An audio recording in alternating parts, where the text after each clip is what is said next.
Gatsby here, and in April Konami beat me to the punch by banning Baron and Savage Dragon. Well, guess what, bitch? It's September, this time I waited, and like an AI CCTV gas station horse, I'm ready to let it all out. Let's talk about my problems with modern Yu-Gi-Oh!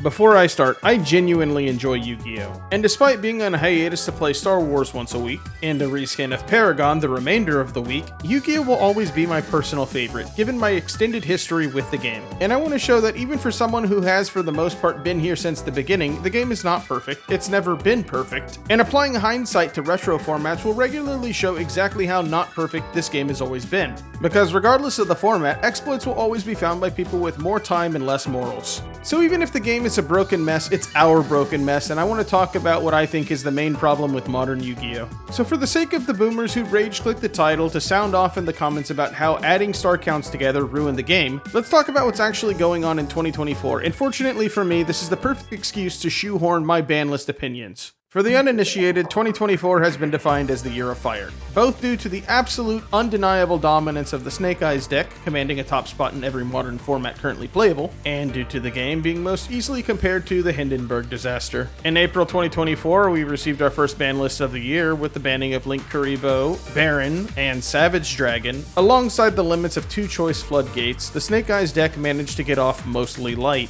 Go figure that after receiving 3 literal custom cards and warping deck building to the point where 12 non-engine slots is the competitive cutoff, the deck found plenty of replacements to continue its dominance, with the meta being mostly unchanged. As we approached the WCQ season, however, duelists were on all fours, begging for a list to shake up the format, mostly due to the Snake Eyes victory lap, but also in part due to the most aptly named set of all time, Infinite Forbidden, to be released the literal day before the Austin, Texas WCQ. Konami's hand was eventually forced, and they did announce that they would hold off on the list until late August, excited to see the deck-building creativity of all the duelists going to the Austin, Texas WCQ. But with the arrival of the Fiendsmith engine, the game found its way into an even worse state, giving any deck generic access to cards like Beatrice and Wave King Caesar for the low price of $300 fucking dollars. No, I'm not done. I'm gonna say it. This is the worst format I have ever actively watched. Go fish tier strategies like Tempai, a 100% in-archetype 1-card FTK being perfectly legal. Beatrice, Sin Lacrima, Mill Blue tiers set any trap from the deck. If CrowdStrike canceled your flight to the best state in the US of A, I just want you to know it could have been worse. You could have had to play 12 rounds of this shit. Anyway, after the 1000th AI horse image was posted, the dead horse switch was flipped, revealing the ban list date at the bottom of a YouTube stream featuring one of the directions from One Direction, proving once and for all that the Venn diagram of people who play Yu-Gi-Oh! And people who listen to One Direction actually does have a single point of intersection. August 31st, 2024. I won't lie, I was happy with the first announcement, with Konami doing its first and probably last announcement about an expected ban list date to allow players to prepare for major events. Pretty good. That being said, with that announcement building hype, there was no way this list was ever going to live up to the hype. And after 29 changes were made, this is what we got. To the untrained eyes, this is just the forbidden section. To the world champion, however... Next it? Limited. Limited section? Alright, limited section, so yeah. Wait, oh no! Snake Eyes just weren't hit there. No, Snake Eyes is here. Oh god. Snake Eyes Ash. Man, come on. It's a 1 in Master Duel and it's still the best deck. It's obviously not going to do... Yeah, I mean, okay, guys, like, there's nothing it could be here on the list unless they hit Wanted, Witch, Bonfire, all there as well. This deck is still going to be playable, so, like, this doesn't mean anything. God damn it. A Snake Eye format. Snake Eyes Pop 1. Why? Flamberge. Even if you put every Snake Eyes card to 1, the deck still does the thing. Diabell Star, Wanted, and Bonfire can replace any lost consistency, and these steps have already been taken in the OCG. Expulsion was banned a full year ago, yet somehow Sanctifier, a card that facilitates the same gameplay loop that was released a month prior, is still allowed to exist. And of course, Shifter. With just 3 additional bans, this list could have been a solid 8 or 9 out of 10. Credit where it's due, the Appaloosa ban and Summon Limit being posted as a sequel to the April list showed a change in the fundamentals when crafting the ban list. Probably the most surprising thing here is the Lacrima ban, taking the title of the fastest ban in history, being legal for only 44 days, beating the previous record Sixth Sense at 82 days. The list itself is a tough 6 out of 10, with every card listed being there for a reason, but just like April's list, I'm left with the same response. Great list, where's the rest? Prosperity, Beatrice, and King Calamity were all cards that should have been hit on the previous list. How many hits are we going to see on the next list that have us scratching our head saying the same thing? And before I continue, I just want to go over some numbers. Snake Eyes Ash was printed on October 20th, 2023, limited 317 days later. Snake Eyes Poplar was printed February 9th, 2024, limited 205 days later. The thing about this is that the list that marked the end of Tier Shizu was February 13th, 2023. This was 192 days after Power of the Elements, August 5th, 2022, and 101 days after Magnificent Mavens, November 4th, 2022. Going off the release date of Poplar, we are officially at the point where Snakes has been dominant for twice the amount of time as Tier Shizu.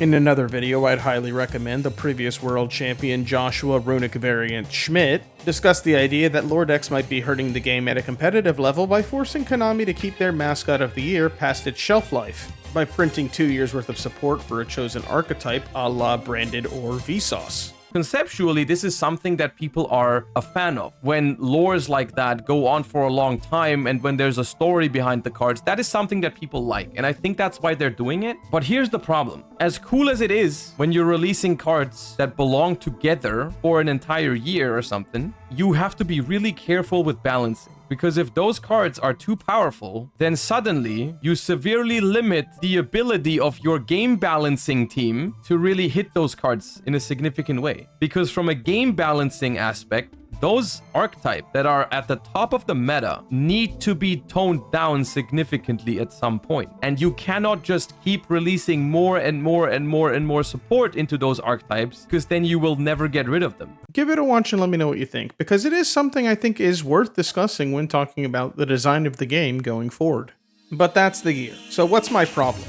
At the start of the year, I posted the banning of MathMech Circular, a one-card engine from 2022 that puts out an imitation Trish backed by an Omni Negate. Go watch that video if you haven't, it's much better than this one. But at this point, it's clear to say that his sin was the original, because as it stands, if Circular was printed today, it wouldn't be far from the expected game design we've seen over the last year. That said, as MathMech's averageist soldier, I have to admit it was a terrible idea to use Circular as the blueprint. When it comes to Cyberse, it makes sense, an archetype of cards that all read do whatever you want as long as it's Cyberse. However, does every single archetype need this? A 1 to 1.5 card combo that goes plus 16? We're at the point where if you desperately wanted to, you could make a deck with the sole purpose of windmill slamming Ash onto the board with near 100% consistency. I'm not saying combo decks shouldn't exist. Combo decks are allowed to exist. To the people who don't play Yu-Gi-Oh! Where anything beyond the normal Summon of Dark Magician is peak TikTok material, I'm happy for you, but the adults are talking, and the game hasn't been like that since your first playthrough of Forbidden Memories. Think back to the beginning of this video. Go figure that after receiving 3 literal custom cards and warping deck building to the point where 12 non-engine slots is the competitive cutoff, being frustrated about half of the deck being non-engine ass traps to brick on is a justified frustration. No one likes bricking and no one likes playing into starter +4. But to me, it's a symptom of a larger problem. And I finally get to say it. The generic availability of the extra deck and its consequences have been a disaster for the modern game design. I've held this opinion since the arrival of Xseed Monsters. Was Utopia gonna break the game? Unless you're one of those assholes who plays Gravity Bind or Level Limit Area B, then no. But the undeniable effect was that we would start to see deck identities begin to narrow ever so slightly. The rank 3 and 4 toolbox decks were allowed to exist due to generically available boss monsters being readily available from the extra deck without burdening the main deck.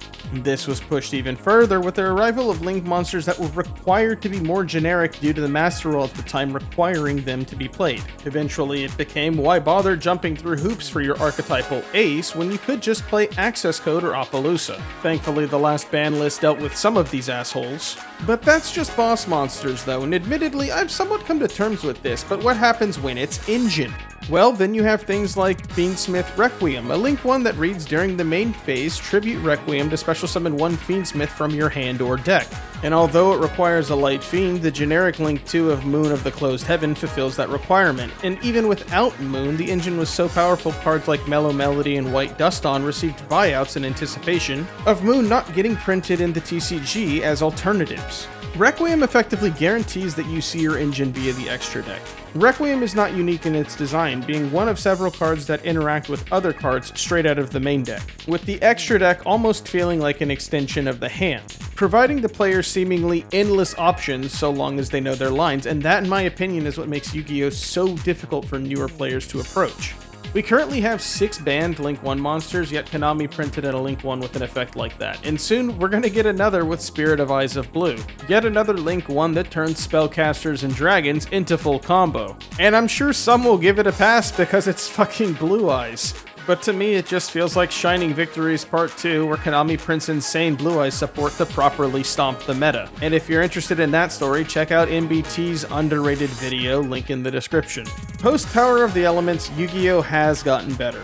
And before you close this video and call me slurs in the comments, listen. Recent card design has been incredible, with new archetypes still being developed, pushing the limits of what's possible through unique gameplay options. Snake Eyes wasn't always a hated pile of infinite Link fodder. Utilizing the spell Trap Zone to summon and remove cards in a competitive strategy was a unique concept that early on found a home in Snake Eyes, facilitating an interesting gameplay loop revolving around incidental synergies of the fire attribute, and it was applauded. But once they got Poplar, the strategy devolved into infinite Link material with 0 restrictions, and after Info, we have a Link 1 accessible through a Link 2 that offered even more to the strategy that was already dominant. Whatever the case, 2024 has been incredibly rough for Yu-Gi-Oh! And with Spirit of Eyes of Blue, it has me concerned for what's next. In my opinion, if Konami wants to fix their game, my answer would be to ban everything past February 2010. We need to stop printing one-card combos. Engines aren't necessarily a bad thing. In 2021, we saw Adventure Tenyi Rose Sword Soul, a deck entirely composed of engines made to piecemeal out a final board. And I would so much rather see that than every deck packing 15 non-engine next to a 1-card plus 16. Whatever the result may end up being, at least I know I can return to my favorite modern format of choice, playing Speedroid between games of ABC and MathMech.